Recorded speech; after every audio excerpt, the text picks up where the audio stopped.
Genesis chapter 9, verse 20. Then Noah planted. Genesis chapter 9, verse 20. Then Noah began farming and planted a vineyard. He drank some of the wine and became drunk and uncovered himself in the tent. Blah, blah, blah, blah, blah. Everybody focuses on what happened after. But why would the ancestor of all of mankind today, supposedly, according to the Bible, possibly, never know, why would that person, after surviving the flood, go and get drunk? I've wondered that before. And I don't wonder anymore. I really don't, because can you imagine building an ark for however long it took? It took a while.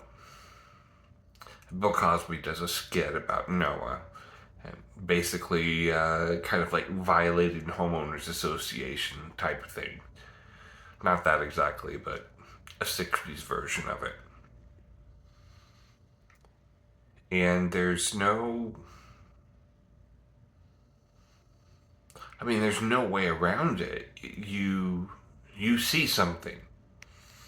I look and I say, folks, the sky's normally blue. I agree with you, the sky's normally blue, but that motherfucker's green. And everybody insists, no, you're a conspiracy theorist. That's not green. I've seen the psychology test, and I don't remember which one it is, but there's this psychology test where they take everybody out of a room, and there's 15, 20 people. And there's only one person that doesn't know what's going on. And the other 14, they're all in on it. And so then they all come into this room together, and everybody thinks that, the one person, the subject, the actual subject thinks, okay, everybody's on the same page. And so they start with these easy questions, and everybody agrees. And so everybody's raising their hand, yes, yes, yes. And then they continue going, and all of a sudden, the subject notices that some people are starting to answer dumb to very obvious questions. And then the next question happens, and she's like, are you, and more of them. And by the end of this question series, she's left with either raising her hand to agree with something that she knows to be false so that she fits in with everybody else, or she holds to the truth. Okay, so there's a psychology. I think this is Harvard. I don't know. Somebody can fact check me. Look it up. So there's this test out there, and peer pressure is extremely powerful. And I grew up around a lot of peer pressure in the 1980s, and that's a whole other story. But my point is, Noah did everything he could, and nobody listened. And so he is bound by what he did. And after a while, you've got another couple of weeks. Folks, I'm telling you, after so long, nobody's listening to you. And you're like, folks, please listen to me. I know what I'm talking about. I may not know the timing, but I know what I'm talking about. And people don't think you do. And so then you have to go on without them. And then it's not going to be long after that. And everything's going to fall apart. None of it was necessary if people had just listened. And then they're going to, what? Look at you and say, I'm sorry, Mark, I wish we would have listened. Will you please help us now when I'm not in a position to help them so that I have to say no to them? I don't get it. I never have got it. I've never understood. People think I'm trying to be right. Dear God, no, I wish I were wrong. I wish I were wrong every day. Every day. I wish I were crazy. I wish this were conspiracy theory with Mel Gibson and Julia Roberts. I wish I was a guy that was just spouting crazy stuff.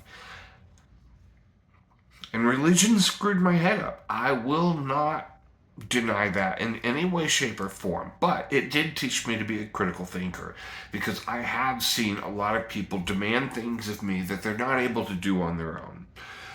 People that are in positions of authority, people that lie, people that steal. I've seen it all, okay? So I'm not scared of it. I'm not scared of any of it. It doesn't matter anymore. Everything matters, but I think all of you have been convinced that nothing matters, and I don't want that to happen. So I speak louder than I should, and I make more of an asshole of myself than I should, and I'm probably misunderstood most of the time. This is another reason for this video. I don't think I'm right. I have no idea who is behind what. I don't know who to cheer for. All I know is that unless you have accurate information, you can't make good choices. Okay?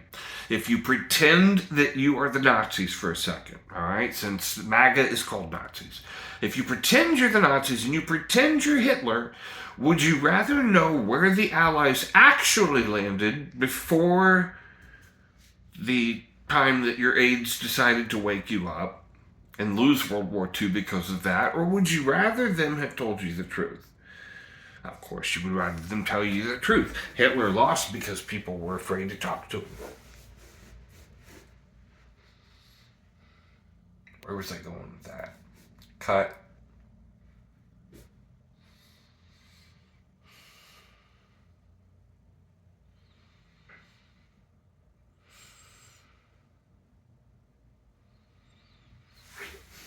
In any case, the fact remains that